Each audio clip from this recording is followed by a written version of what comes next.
চুলের যত্ন নিশ্চিতে কি কি করা প্রয়োজন? সবার আগে আপনার ডায়েটটা পারফেক্ট হতে হবে। আপনি যদি স্বাস্থ্যকর খাবার খান, বাসার তৈরি স্বাস্থ্যকর একটা খাবার ডায়েট নিয়ম আপনি মেনে চলেন, তাহলে কিন্তু আপনার অর্ধেক কাজ ওখানে আগিয়ে যাবে। তারপরে একটা প্রপার ঘুম হতে হবে আপনাকে, রাত জাগলে চুল পড়বে, ঘুম কম হলে চুল পড়বে। তো স্ট্রেস না নিয়ে সুন্দরভাবে ঘুমটা এনশিওর করতে হবে। তো খাওয়া আর ঘুম এই দুটো কিন্তু খুবই ইম্পর্টেন্ট। আর তারপরে আমাদেরকে দেখতে হবে, অনেকে কনফিউজ থাকে যে আমি কি চুলে তেল ইউজ করব কি করব না, বা এই ডেইলি যত্নে আমি এটা করব কি করব না। তেল ইউজ করা খারাপ কিছু না। আপনার যদি ময়েশ্চার প্রয়োজন হয়, আমাদের যেমন স্কিনে ময়েশ্চারাইজার দেওয়া দরকার, চুলেও কিন্তু আপনার তেল দেওয়াটা খুবই জরুরি।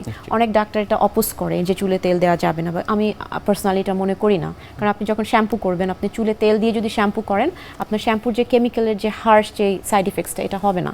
আর শ্যাম্পু করার প্রবণতাটা একটু কমিয়ে দিলে ভালো হয়। যেমন ধরেন আজকাল আমরা প্রচুর ঘামি দেখে প্রতিদিন অনেকে শ্যাম্পু করে ডেইলি বেসিসে।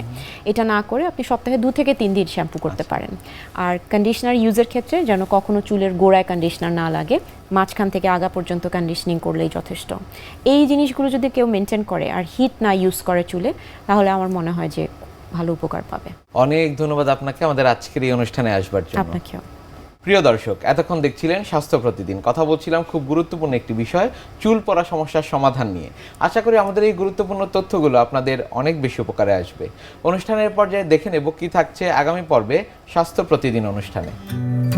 পুরা মেরুদণ্ডটা, যেমন ঘাড় একটা পোর্শন, সার্ভাইকাল, পিঠ যেটা আমরা বলি সেটা হলো আপনার ডরসাল, আর নিচের যে পোর্শন যেটা সেটাকে আমরা বলি লাম্বার।